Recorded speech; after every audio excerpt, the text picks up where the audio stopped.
여러분, 제가 한 가지 질문을 할까요? 제가 말하는 그 문구가 무엇인지 여러분 한번 생각해 보세요. 어떤 사람이 그런 얘기를 했습니다.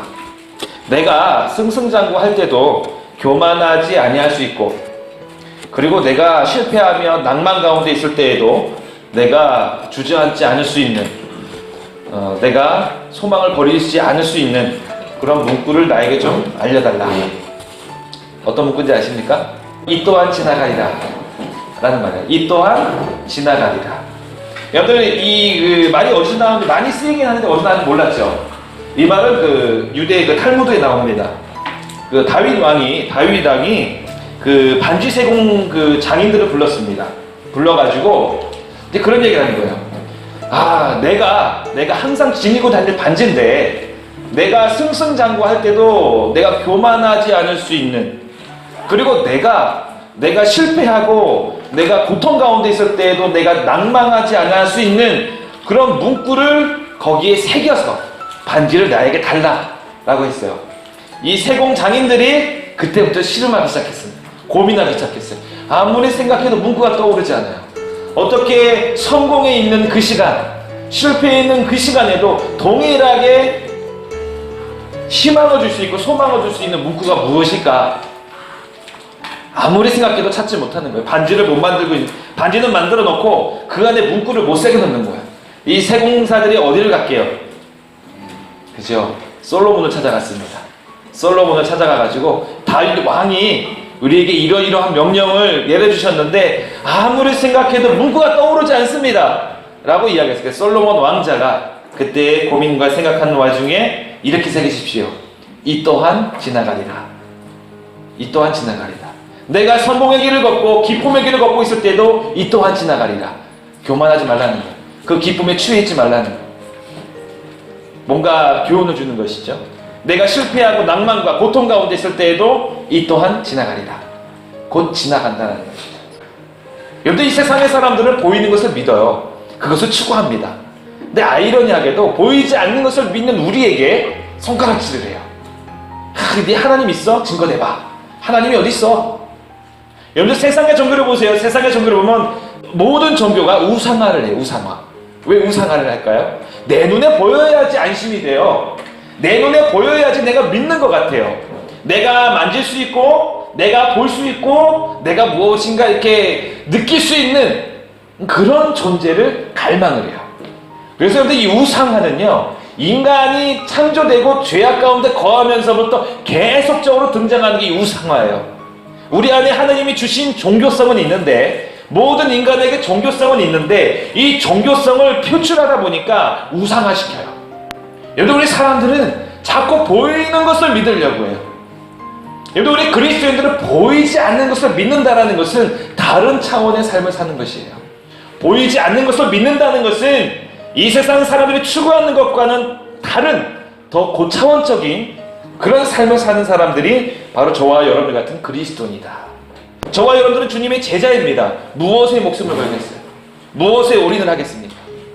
우리는 우리가 올인할 수 있는, 우리가 달려갈 수 있는 그 방향성, 그 목적을 여러분들은 가슴속에 바로 새겨야 돼요.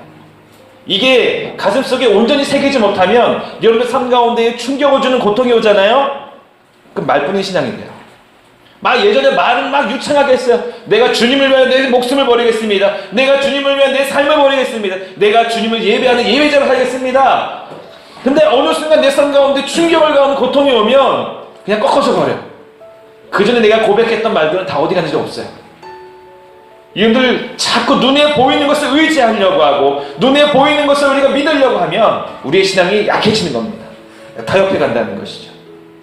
베드로는 누구입니까? 베드로, 이 제자들 중에서 가장 우뚝 서 있는 수제자죠. 수제자. 12제자 중에서도 가장 우뚝 서 있는 예수님의 수제자예요. 근데 이 사람의 성격을 보면 이 베드로는요, 굉장히 변화무쌍한 성격을 가졌어요. 다혈질이에요.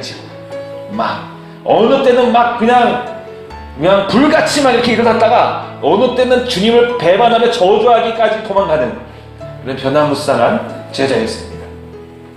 이 베드로는 주님 앞에서 충성을 호언장담했어요. 몇 번이고 주님 내가 주를 위하여 죽겠습니다. 주님은 절대로 못 갑니다. 주님은 절대로 내가 놓지 않겠습니다. 내가 지키겠습니다. 이렇게 이야기했던 사람이 베드로입니다. 그러나 여러분들 이 베드로의 생각, 자기의 그 마음의 결단은 얼마 가지 못해서 금방 완전히 산산이 무너져 버렸어요. 완전히 뭉개져 버렸어요. 여러분들 그래도 사도 요한은 먼발치에서라도 예수님을 사랑해서 그래도 따라갔죠. 그래도 예수님 끝까지 붙잡았죠. 그런데 이 수제자였던 베드로는 뭡니까? 이 베드로가 아주 그의 인생 가운데 결정적인 신앙의 개혁이 일어난 사건이 있었어요. 그것이 여러분들 다 알듯이 오순절 마가다락방의 사건입니다. 이 베드로 가운데에 주님이 아주 강력하게 성령의 역사로 강타하신 거예요. 그 마음 가운데 꺾여져 있었던 것들이 다시 살아났어요. 베드로가 예수님을 부인한 것은 결국엔 무엇이냐면 생명의 위협 때문입니다. 생명의 위협이에요. 여러분들 우리가 신앙을 버리는 여러 요소가 있지만 여러분들 삶 가운데 여러분들을 위협하는 요소가 다가오면 그때 우리가 신앙의 갈등을 느끼기 시작합니다. 여러분들 베드로는 그 생명의 위협 가운데에 결국엔 주님을 버린 겁니다. 여러분들 저와 여러분들에게도 그런 위협적인 요소가 자주 등장을 해요. 아주 자잘하게 우리에게 그런 위협들이 다가옵니다. 주님의 말씀을 선택할 것인가? 아니면 내가 내 감정과 세상 사람을 선택하는 가치관을 선택할 것인가? 내가 내 생각과 내 감정에 충실해서 그렇게 살아갈 것인가? 아니면 나를 향한 주의 말씀과 그 복음을 붙들고 살아갈 것인가? 여러분들 그런 기로가 우리 매일매일 우리의 삶 가운데 다가옵니다. 그때마다 우리는 어떤 선택을 해야 되겠어요? 우리의 머리로는 알고 있어요. 베드로도 머리로는 알고 있었어요. 주님을 배반할 때 그 베드로가 몰랐을까요? 아니요, 그렇지 않아요. 예수님께서 분명히 그 베드로에게 예언하셨어요. 네가 나를 다 물기 전에 3번 부인할 것이야. 베드로는 그걸 들었습니다. 머리로 알고 있었어요. 그리고 그의 머릿속에 그의 인간적인 생각으로 마음에 다짐을 했겠죠. 무슨 소리야, 나는 수석 제자야. 나는 제자 중에 제자야. 절대로 그런 일은 없어라고 얼마나 다짐했겠습니까? 그러나 그 순간적인 상황에 맞닥뜨리니까 하나님의 생각, 예수님의 생각이 아니라 그 마음의 연약함이 나오기 시작하는 거예요. 인간의 연약함이 나오고 죄악의 연약함이 드러난 거예요. 난 주님 모릅니다. 내가 살고 싶으니까, 내가 당장 살아야 되니까 난 붙잡히기 싫어. 바로 그런 것이죠. 이런 베드로 가운데 강력하게 그의 인간적인 약함을 끊어버릴 수 있는 요소, 성령의 역사, 그것이 마가다락방의 사건이라는 것이죠. 베드로는 이 성령의 역사를 말미암아 그의 온 생이 완전히 180도 바뀐 것입니다. 어떤 생명의 위협도 이젠 그에게 어떤 갈등의 요소가 되지 않았어요. 어떤 그를 향한 세상 사람들의 위협 속에서도 베드로는 흔들리지 않았습니다. 저와 여러분들에게 바로 필요한 것, 보이지 않는 우리 성령의 역사인 줄로 믿습니다. 성령님은 눈이 안 보여요. 우리가 만질 수가 없어요. 그렇기 때문에 우리는 하나님을 향하여서 더 고차원적인 그런 믿음과 생각을 추구해 나가야 된다는 것이죠. 바로 믿음이란 무엇이냐? 사랑이란 무엇이냐? 우리가 어떻게 해야 되겠느냐? 우리가 어떻게 살아야 되겠느냐? 이것이 베드로 전후서에 나오고 있는 것입니다. 오늘 말씀해 보면 그렇게 짧은 한 절 말씀이 있지만 이렇게 전하는, 예수를 너희가 보지 못하였으나 이제도 보지 못하나 지금도 볼 수가 없다는 거예요. 앞으로도 볼 수가 없다는 거예요. 너희가 예수님을 만질 수 없고 눈으로 직접 볼 수는 없어. 과거에도 못 봤고 지금도 못 본다는 것입니다. 앞으로도 못 본다는 거예요. 그러나 여기서 그가 얘기하는 거예요. 그러나 너희가 그 예수를 사랑하는도다. 우리가 그를 사랑하고 있다는 그 믿음의 고백이라는 것이죠. 그 뒤에 보면 그랬습니다. 믿고 말할 수 없는 영광스러운 즐거움으로 기뻐하니, 영광스러운 기쁨으로 즐거하니라는 것입니다. 여러분들 주님을 믿으며 나아가는 데 있어서 여러분들 기쁨을 회복하시기 바랍니다. 여러분들 주님이 여러분과 함께 하시며 여러분의 삶 가운데 역사하시는 그 주님을 느끼시고 기쁨을 회복하셔야 돼요. 예배의 기쁨을 회복해야 돼요. 여러분들 말씀 묵상의 기쁨을 회복해야 되고 기도할 때 그 기쁨을 회복해야 됩니다. 그 회복이 우리에게 힘이 되는 거예요. 우리 그리스도인들에게 능력이 되는 것입니다. 여러분들 그냥 세상에서 밟히는 마디른성처럼 밟히는 그런 그리스도인이 되고 싶습니까? 세상 사람들이 이리 치이고 저리 치이고 그냥 뭐 하나 줏대 없이 내세울 것 없이 그냥 우습게 여겨지는 그런 그리스도인이 되고 싶은 사람 여기 아무도 없을 거예요. 바로 우리 하나님께서 원하시는 것도 바로 그런 것이라는 것이죠. 우리가 주님을 믿으며 나아가는 데서 기쁨으로 나아가는 것, 내가 우리 주님과 함께 동행하면서 기쁨으로 주의 믿음을 가지고 세상을 향해 나아가는 것들, 이 믿음으로 보는 즐거움을 우리는 회복해야 된다는 것입니다. 여러분들 지금 상황 보면 내 삶이 하나님 기쁨이 하나도 없습니다. 하나님 내 삶은 암울해요.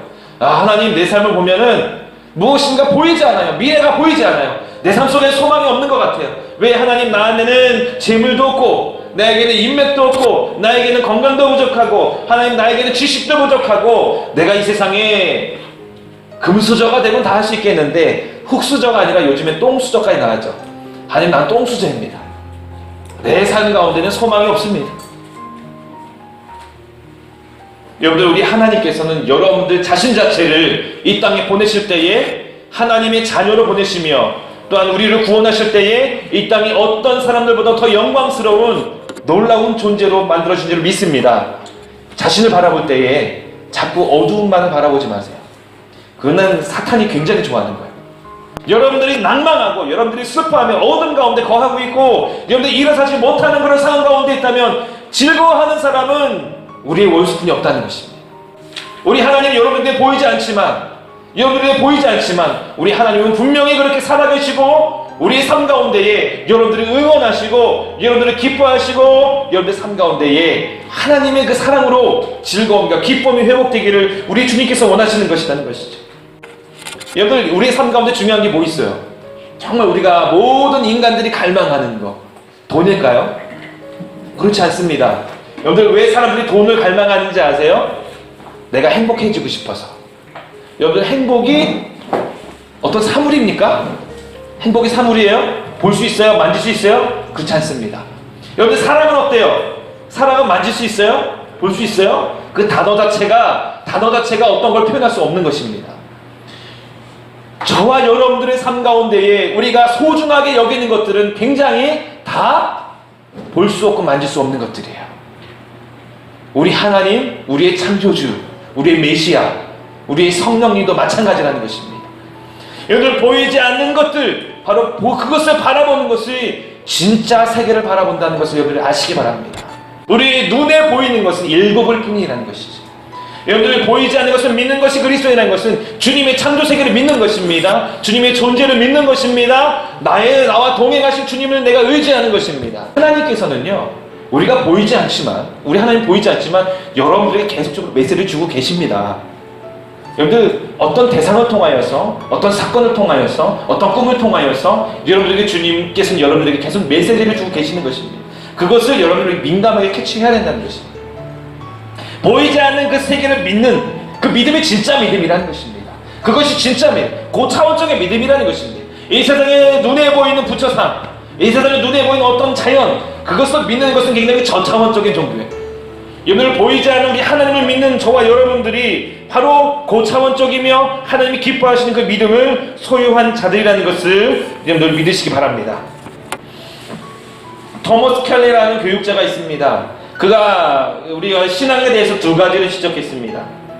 그러니까 우리는 두 가지 차원을 살고 있다고 그는 말하고 있어요. 첫 번째 차원이 우리가 아까 얘기한 현실적, 그러니까 자원적 차원이고 또 다른 하나는 바로 영적인 차원이라는 것이죠.